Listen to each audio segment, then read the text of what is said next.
Diego said, my name is Ed Paget, and I'm a UK-trained osteopath and exercise physiologist. And I did move out to Canada shortly after graduating back in 2007.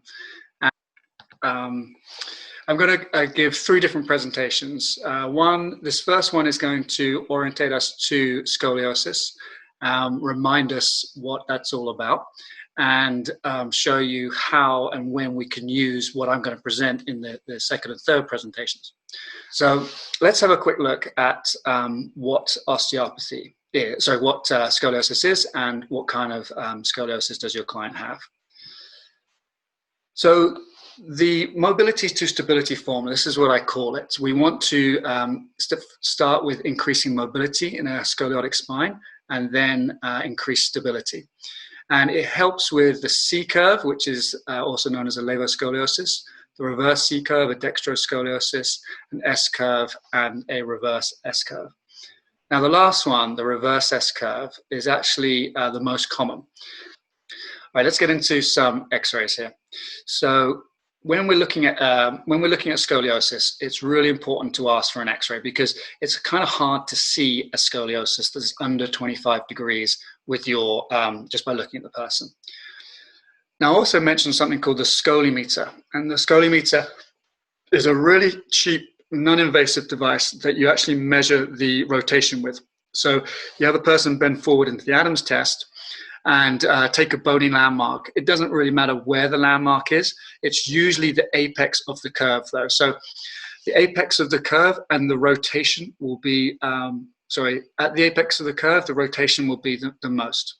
This was very clever. They put in all these monitors into the braces, and they knew exactly when the person was wearing it, when they weren't wearing it, when they were moving in it, when they weren't moving in it, and it does manage to slow down the curve. It doesn't necessarily reduce the curve, but it will slow it down if you're in that window where you have a high curve and a low age or a low risk assigned, then the brace can be very effective, yes. So this is me working with her, altering the leg length heights on those different pads and using weights and bands to create changes through her abdominal wall and through her hip flexors and things. So this was working on her lower curve. Then she took what she learned and she built this little exercise area in her house, and then she printed out all the pictures up on the walls there. So you can see those pictures. So those were little aid memoirs for her. So, but how does that affect the nervous system? How does it affect the function downstream of those nerves?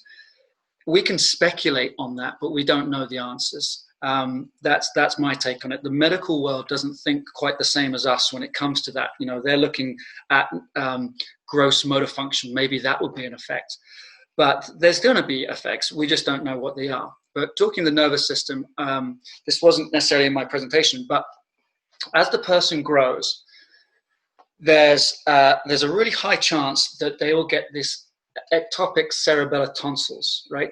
That the brain will actually be pulled out of the bottom of the foramen magnum, and the brainstem comes out just ever so slightly. So that's very common in people with scoliosis. Then you also get a flattening of the arches in scoliosis, plus the rotation.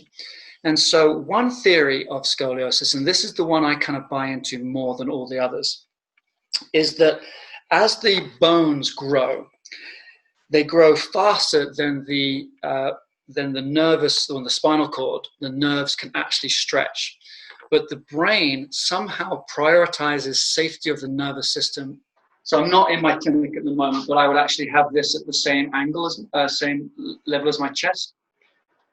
And from here, my curve is apex on the right-hand side. So I would simply lean this way and have lengthening this tight side here by stretching out like this, or by putting a book underneath, or a block underneath that left foot. Now, if you imagine this next to them, and so I've got the X-ray looking there, and then I'm looking at them, because when they turn around, everything's reversed, right?